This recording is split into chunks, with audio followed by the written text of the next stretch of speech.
What's going on? Welcome to the episode. Today we're going to be chatting about menstrual cycle myths because the majority of my clientele over the past 10 plus years has been female, which means I've helped hundreds and hundreds of women lose fat and get healthy at this point. And there are a number of myths or beliefs in regards to the cycle that I've seen so many times that just don't want to go away. So I thought that it would definitely be worth dedicating an episode to. Another reason I'm putting this together is just because it pains me to see women giving up their power to their cycle and believing that many of these symptoms that they experience aren't changeable via lifestyle shifts. Ladies often think that they just have to deal with them for the rest of their lives, and that's just a daunting thought. Also, many young women especially are being put on things like birth control at super young ages to dampen down undesirable symptoms. I'm thinking about skin symptoms specifically here. However, these symptoms can be remedied via lifestyle, and we don't need to put these children essentially on really powerful hormones in their primary developmental years. And so I'm super passionate about this topic for a number of reasons. So I'm going to run through all the myths, explain the whys behind them, and then also share with you exactly how to clear up your cycle-related symptoms that you may be experiencing without the use of hormones or drugs like Advil, ibuprofen, etc. Myth number one is breakouts, okay? Many women believe that their cycle causes their skin to break out. And fortunately, that's not true. You have full control over the appearance of your skin, whether it's that time of the month or not. The reason why women believe this is due to a classic case of causation versus correlation, meaning the amount of treat foods tends to increase before and during a woman's cycle for a number of reasons, which we're going to cover soon. But when the amount of junk food goes up, the skin reacts as a result because the skin is an amazing reflection of what is going on inside the gut, or essentially your digestion. Now, the two most common offenders when it comes to flaring up the skin specifically are dairy and fried foods. Chocolate, in North America at least, happens to be arguably the most common food that's consumed around the cycle. And chocolate has dairy in it, especially milk chocolate. And crushing a bunch of chocolate is just asking for a breakout for a lot of folks due to the fact that the vast majority of people are not lactose tolerant as adults. So as these dietary changes occur around the cycle, women tend to think that it's their cycle that is causing their skin to break out. However, it's actually just the way that their eating habits shift during that time of the month. So it's not causation, it is correlation. But this is really easy to mix up. Now you can think about causation versus correlation like house fires. Every time you see a house fire, you also see firemen. And so someone could say, well, it seems to be that firemen cause house fires. But of course, we know that not to be true. The same case applies here. Your cycle doesn't flare up your skin. It's not the cause of the fire. Your food choices are. And don't just take my word for it. This is so easy to test because all you've got to do is the next time that your cycle comes around, you simply just skip any foods that don't agree with you digestion-wise, and your skin will remain clear.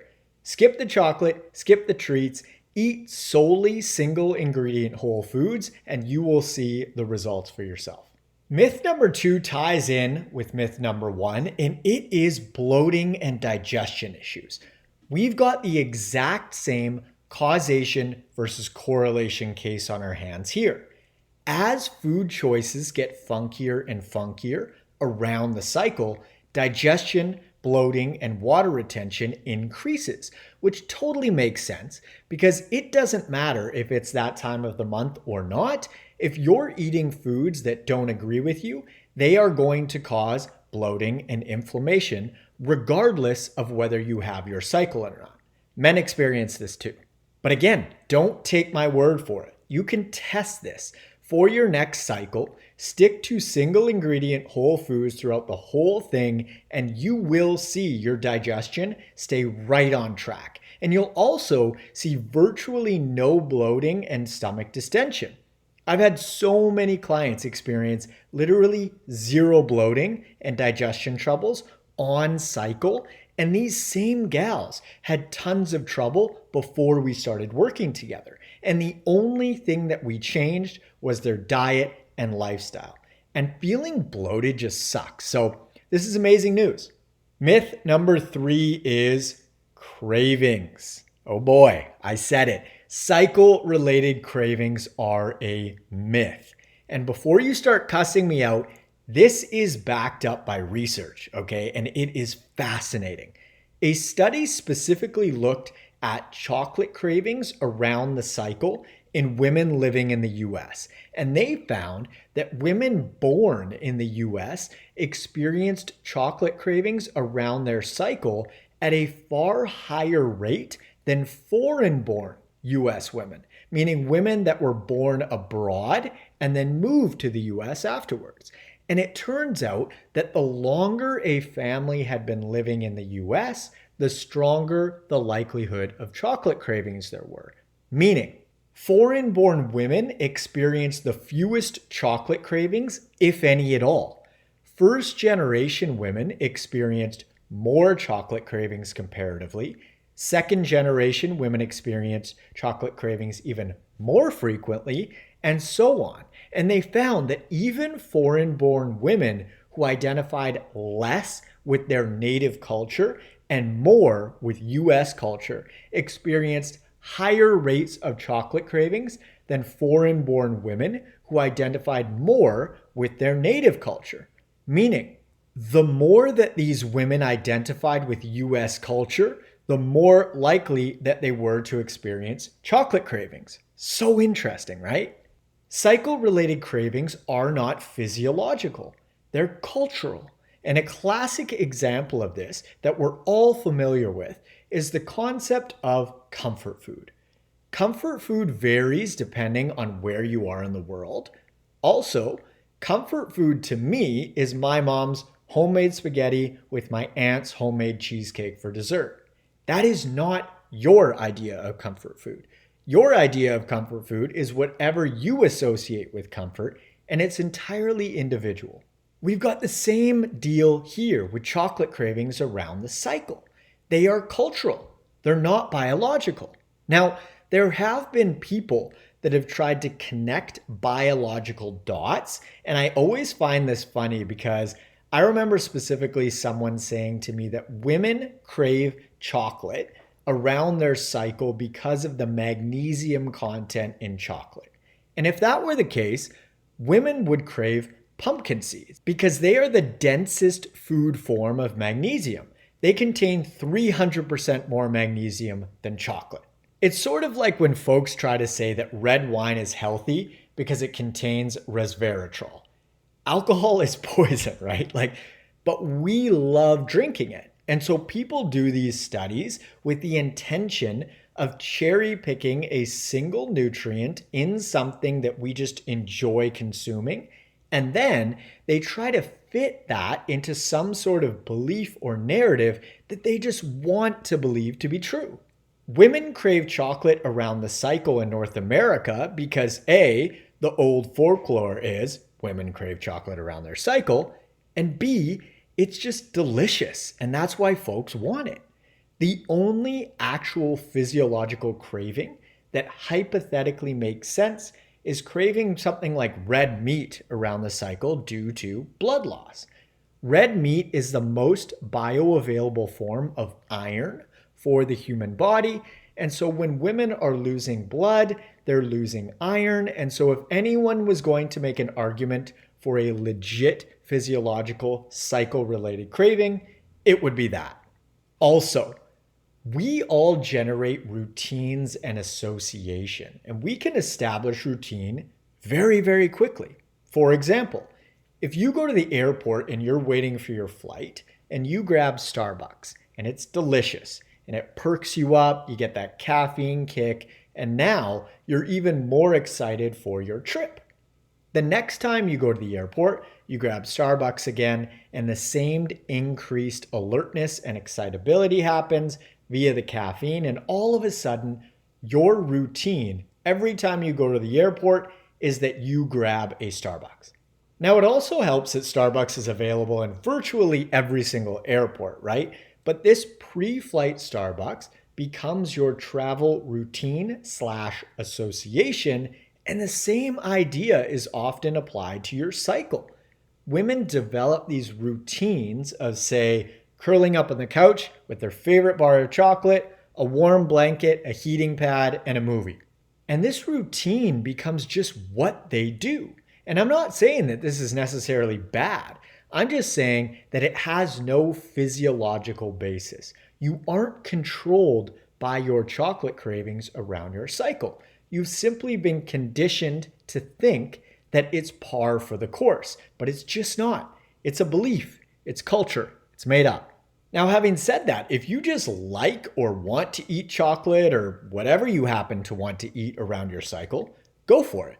But just know that these cravings don't have control over you, you choose them. Myth number 4 is back pain. A fair number of women experience back pain around their cycle, and this one is super straightforward. It's simply because of a lack of movement. More time sedentary and on the couch equates to back pain, and this applies to men as well, by the way. And the remedy is so simple. Hit 10,000 steps per day all month long. Done. I'd give the same advice to virtually anyone experiencing back pain.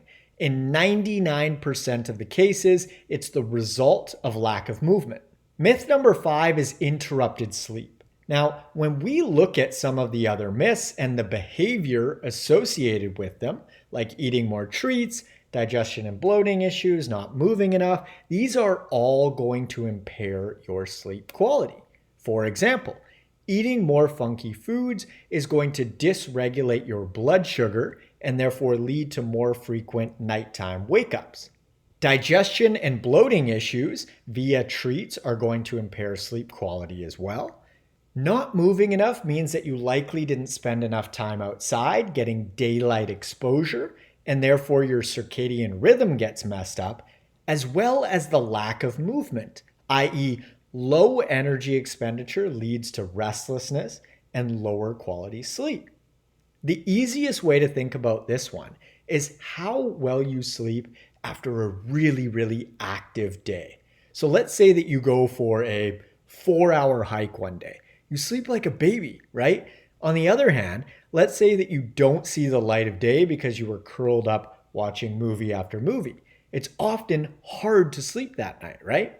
So fortunately, it's the habits that are associated with the menstrual cycle versus the menstrual cycle itself that is impairing sleep.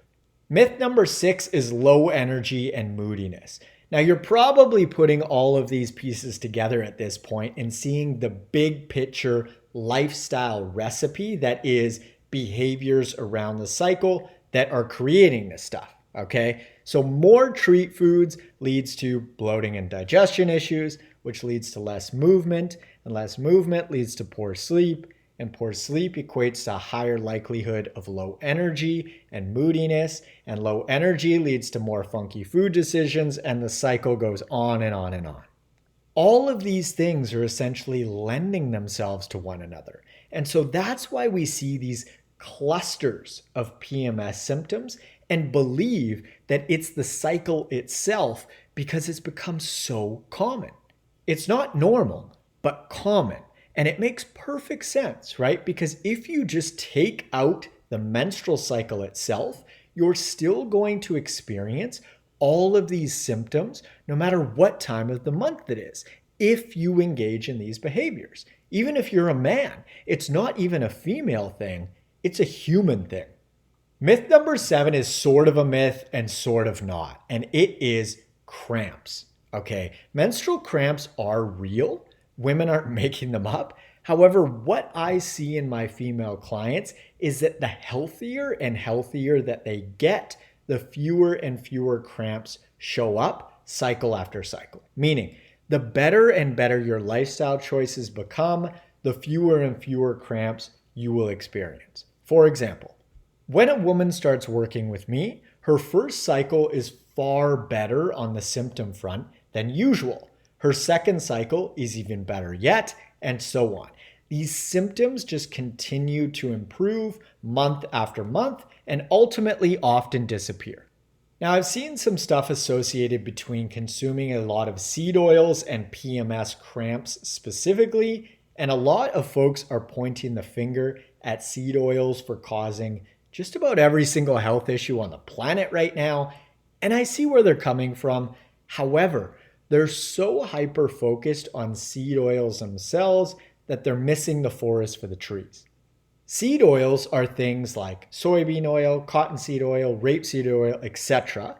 And the vast majority of seed oils that folks consume are in heavily processed foods. And the reason they're in so many heavily processed foods is because they're cheap and they're shelf stable, aka they're profitable. So it's not so much the seed oils in and of themselves that are inflammatory and causing all sorts of health issues. It's the package that they're coming in, which are heavily processed, hyper-palatable foods that are very easy to overeat and often contain things that irritate digestion and the immune system. The less heavily processed foods that you eat, the healthier you are going to get, and the healthier that you get, the fewer and fewer cramps you are going to experience. So the underlying message of this episode is keep your healthy habits on track throughout your cycle. So for the entire month, and you are going to be blown away by how much better you feel. And the healthier and healthier that you get, the less and less you're going to even notice your cycle at all. I have women that have had the smoothest months of their lives after we dial in their nutrition, movement, and sleep habits, and they feel so liberated because they thought that they were going to have to deal with these symptoms for the rest of their lives. And they don't. You don't. You can take your power back and feel great all month long.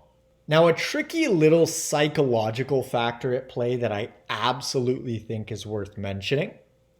Some people on some level actually like their PMS symptoms. And I know that that sounds strange. So I'll give you an example. Let's say that Becky is a real hard-charging lawyer that has a tough time winding down and giving herself the rest that she needs. And the only time that she gives herself permission to have that break is during her cycle. And so I come along and say, you don't have to feel low energy, crampy, etc., etc. And Becky might actually feel threatened by that because if she were to take the rest that she needs when she was feeling great, she'd feel guilty, she'd feel lazy, she'd feel unproductive, and the list goes on. But her cycle symptoms let her off the hook. Now, this is just one example, but it's actually an example that I've shared with you guys about myself personally in regards to alcohol. I haven't had a drink in 9 months, and I found that the only time where I really gave myself permission in the past to have a lazy day was one where I was hungover. And so when I eliminated alcohol from my life, I found myself working every single day straight through the weekend because I felt great and I didn't give myself permission to take a break.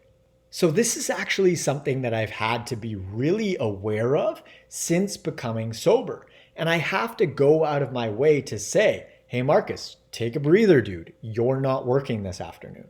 There are all sorts of sneaky payoffs in life. I had a client a while back that had MS, which is multiple sclerosis.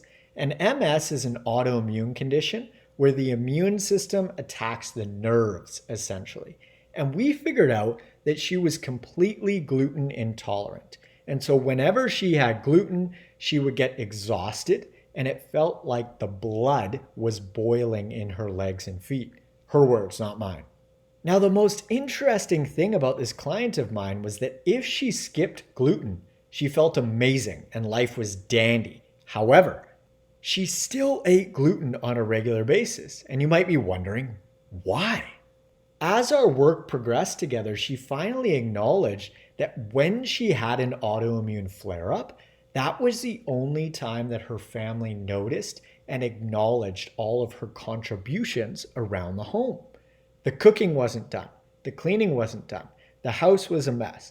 And so her family would be like, oh shit, mom's on the couch and now I've got to do all of this stuff on my own. They didn't realize just how much she contributed. She wanted that acknowledgement from her family so much that she was willing to make herself sick to get it because she knew what she could and couldn't eat in regards to staying healthy and thriving. But that need for recognition was just too powerful to pass up, and she didn't know how to get it any other way. So if you're wondering why you're engaging in behaviors that just don't seem to make any sense to you, there are payoffs at play that you're unaware of. Another quick example, my grandma was sick for about 35 or 40 years with too many autoimmune conditions to count. She's passed now, but when someone is sick for that long, yet doesn't pass away, you've got to wonder, why? Because that's a lot of suffering, right? My grandma was lonely and she didn't have a whole lot of human interaction on a day-to-day basis other than with her husband, my grandpa. And whenever a certain health issue popped up for my grandma, she would get a lot more family visits from her kids, her grandchildren, as well as her friends. And so associations begin to build, right? I'm lonely, and when I'm extra sick, I don't feel as lonely because the people that I love come to see me. And so I believe she essentially started to make herself sick on a certain conscious or subconscious level because she didn't know how to get the love that she knew that she needed in any other way. Now, I know that I've strayed a little bit from the menstrual cycle topic, but I think that stories like this are really powerful because hidden payoffs can actually run our lives when we're not truly aware of what's going on just slightly under the surface. We have the power to create our lives, and ideally, we find more constructive ways to give ourselves what we need instead of having to resort to suffering or making ourselves ill in order to get them. When you change your lifestyle for the better, your PMS symptoms will reflect that perfectly. Eat single ingredient whole foods that you digest really well, hit your 10K steps per day, and sleep 7 to 9 hours per night all month long, and your quality of life is going to skyrocket. If you're interested in applying for one-on-one nutritional coaching and or workout design with me, you can click the link in the description below or head on over to n1fitness.com/coaching. On Instagram, I'm at N1Fitness. On TikTok, I'm at the N1Fitness. And on YouTube, I'm at Marcus Sadu. Please don't forget to leave us a 5-star review on your favorite podcast platform. And be sure to hit the subscribe button. Thanks so much for tuning in. I hope that you found this episode useful, and I will catch you on the next one. See ya.